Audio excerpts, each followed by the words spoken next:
All right? That's really what it is.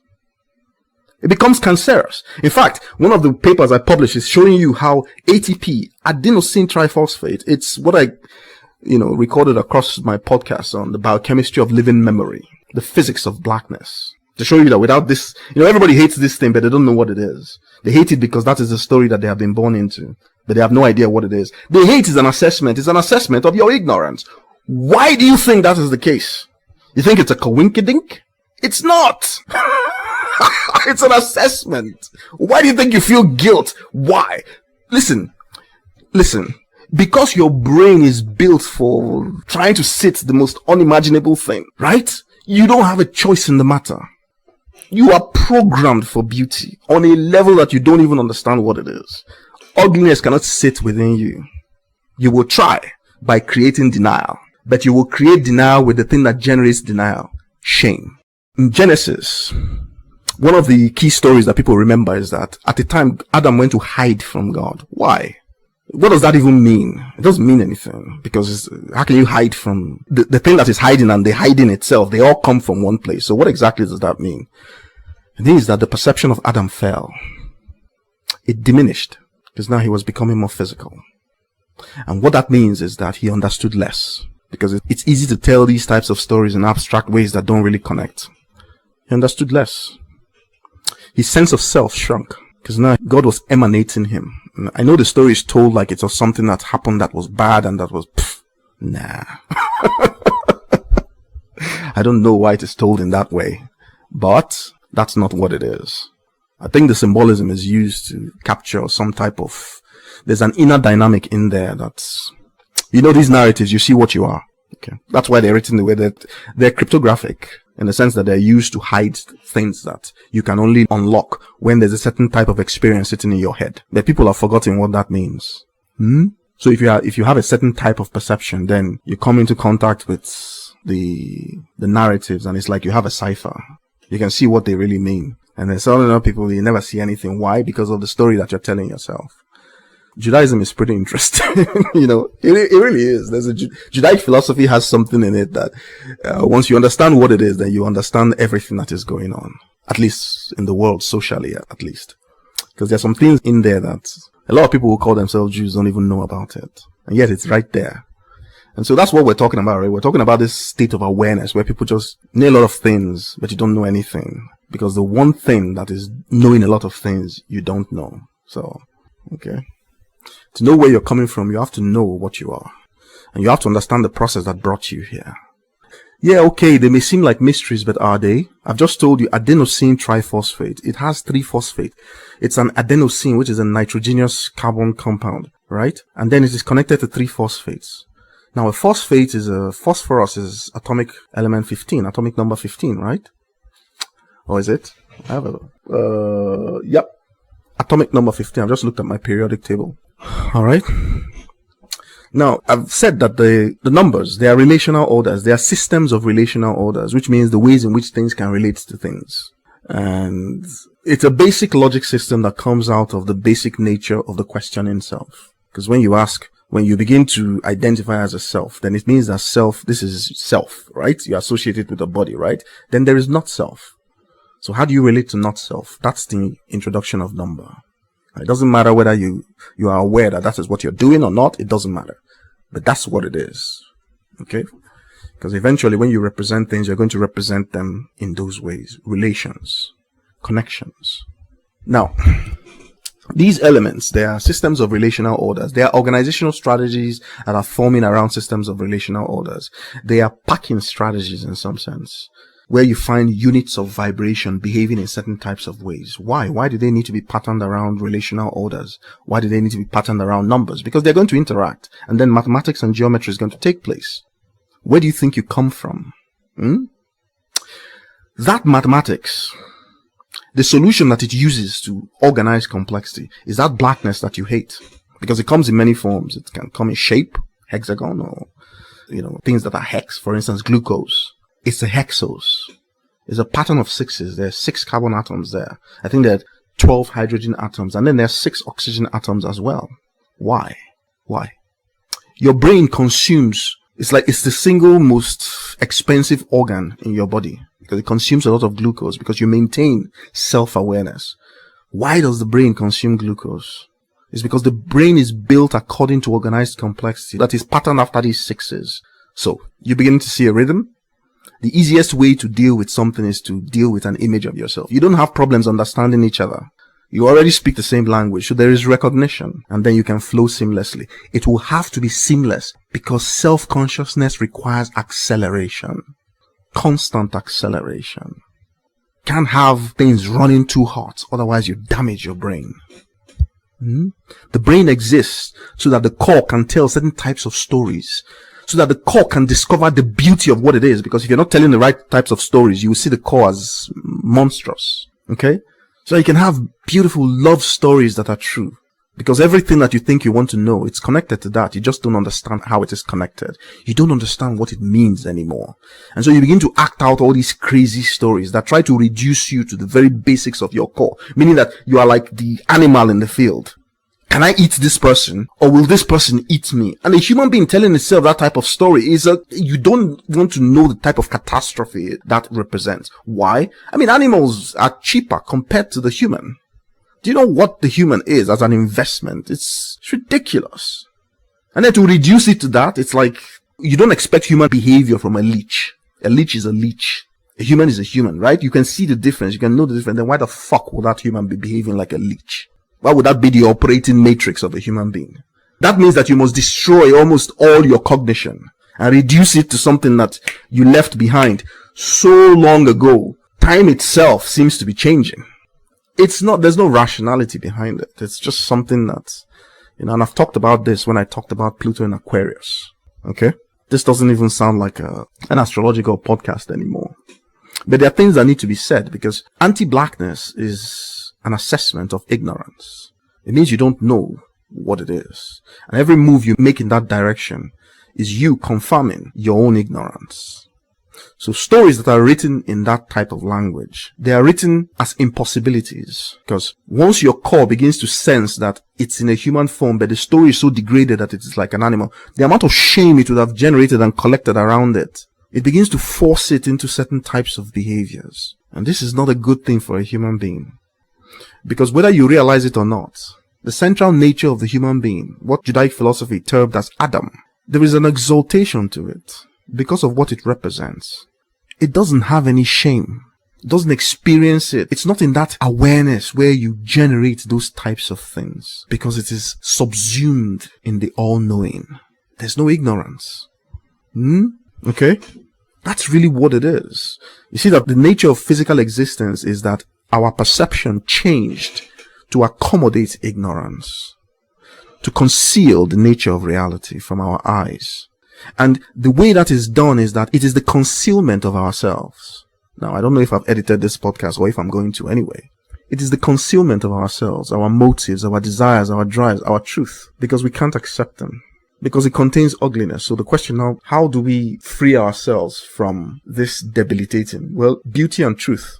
Yep. And that immediately prescribes the biggest about turn in human history. You gotta demolish the notion of a white supremacy. There are no white human beings. It is a technical impossibility. So if you're going to start with a falsehood, everything coming out of it just contains the nonsense that it is. And it will show up as gaps because obviously if the human mind is designed to bond it to a reality system where it now begins to understand the rules of that reality as itself. Well, excuse me, it means that you are becoming the density of reality. Whatever reality is at its densest core, that's what you are becoming. So you are becoming a core. So what type of core are you becoming? That's the story that you're telling yourself. You're busy giving God an assessment in some sense. So what assessment are you giving to him? You're saying that he's absolutely like an animal, like a beast.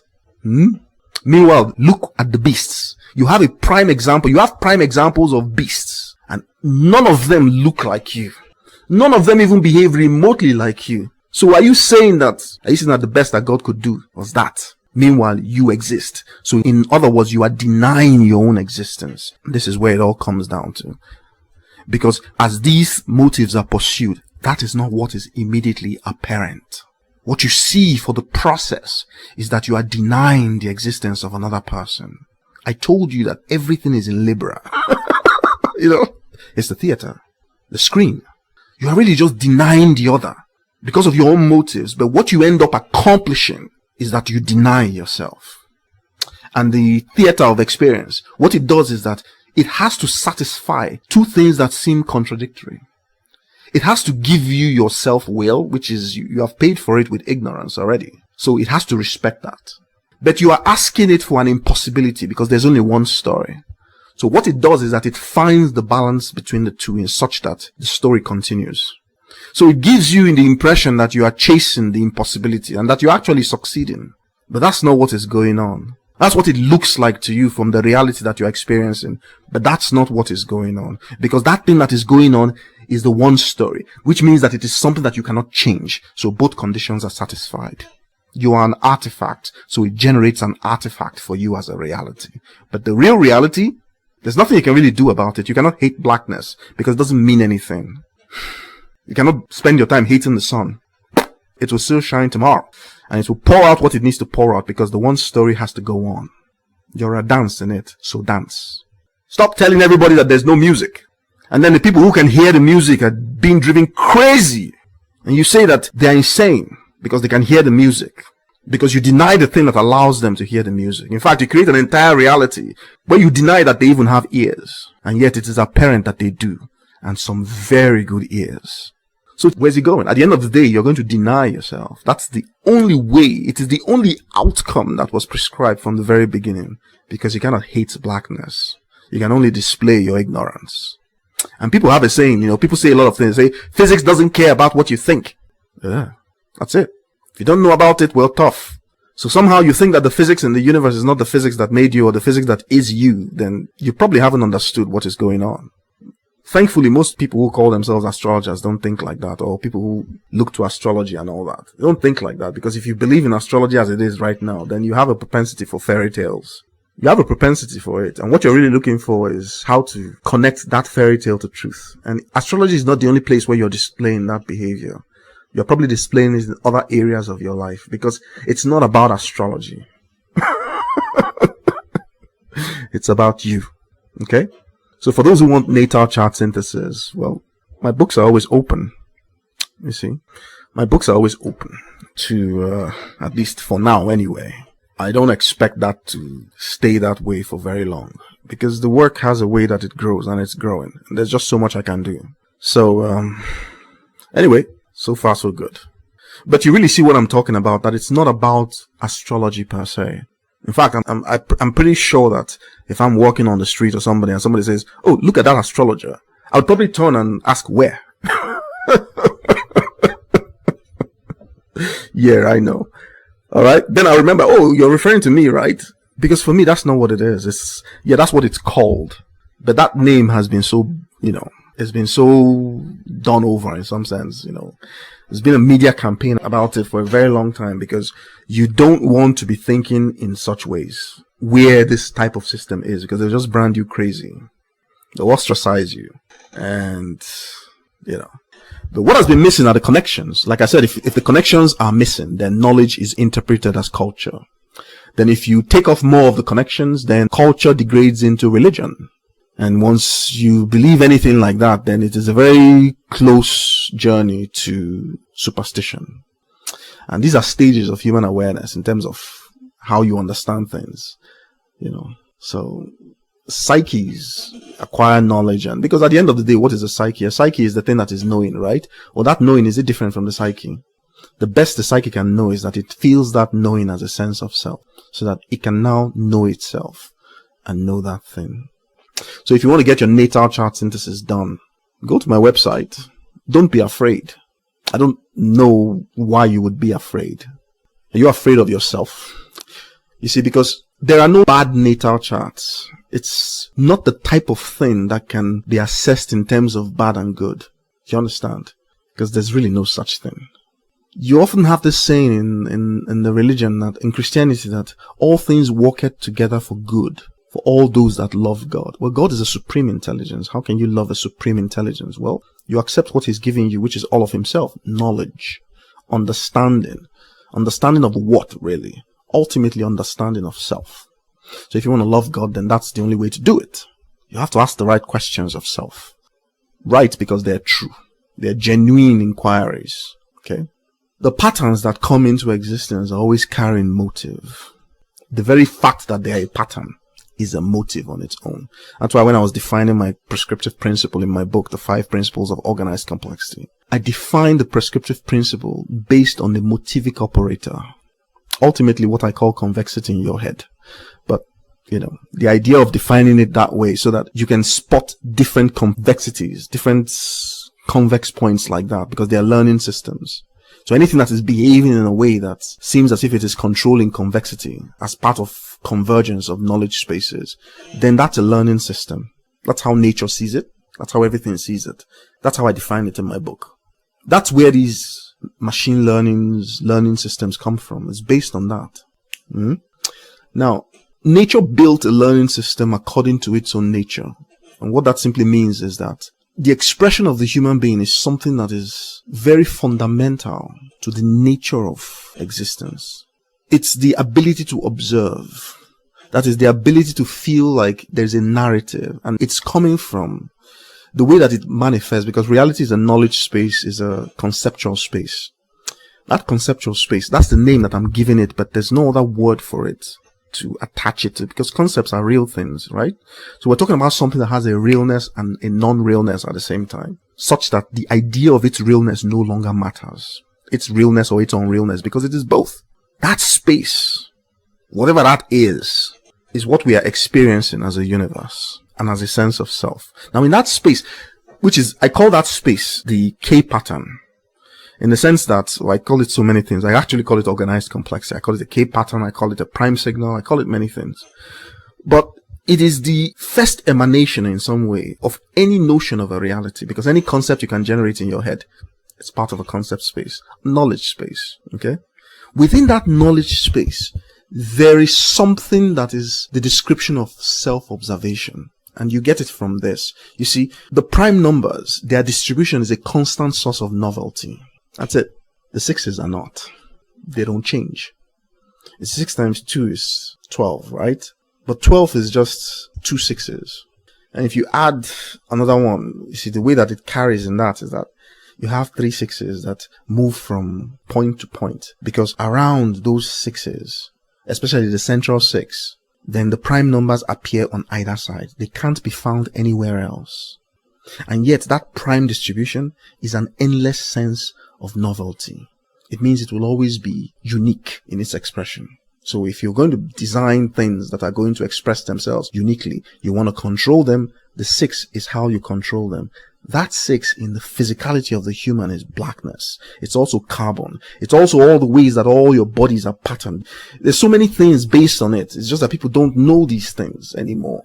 It's a central theme that is running. Even the 3D graph in your head that you are using to screen, to project the reality, to determine what it is, it's a filter of some kind. I've described it mathematically. And I've described how that convexity is it's like a vortex. If you want to know more about these things, you have to go to my website. I've published the papers. And maybe you begin to listen to what I'm saying in a different context when you understand that they are not speculative things. I'm telling you the truth. What you are is a marvel of, if there's an engineering that is looking at that, well, what do you say? And nature self-organized that according to rules it set at the very beginning. And the reason is because it has a way to manage complexity. That management strategy is blackness. When the human being forms, the sun will draw out the connection. Because what does it mean to understand things? It means that you can connect one thing to another thing to another thing and see the meaning in it. It's a connection. The connections. A connection to the sun is the connection to the sense of self-awareness. That's why Leo is symbolized by the sun. It is the focal point for the telling of stories. And once you recognize it, then your stories begin to revolve around the focal point because you are becoming a focal point. If this happens in animals, they will start becoming self-aware. They are stuck in their own journey because self-awareness is driven by the environment. The organized complexity within the environment is a movement. Okay? And in your head, you have reconstructed a filter that allows you to extract the salient points of that movement, enough to match the dynamism of the environment, such that your self-awareness now feeds on itself to grow. So intelligence builds up because now you are converging knowledge spaces as convexity develops as a sense of self.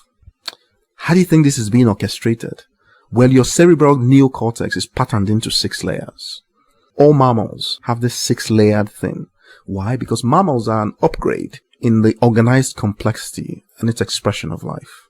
So it means they can know more. Not enough to set off on this trajectory of humanity, but you need to get to that stage. You need to build the capacity first. And if you've been listening to me, what I've been saying is that all the expressions of life on this planet, they were necessary because you have to build humanity and you have to build every aspect of humanity. And then you're going to have to assemble it together. Okay? Yeah. A key step in this process is mitochondria, because people imagine now that mitochondria were unicellular and they were swallowed up by, whatever. But I find that very dubious. Why? If you understand that mitochondria evolved to enforce organized complexity, that's the 3 phosphates. Each phosphate in ATP is a tetrahedron, and there are 3 of them connected to each other.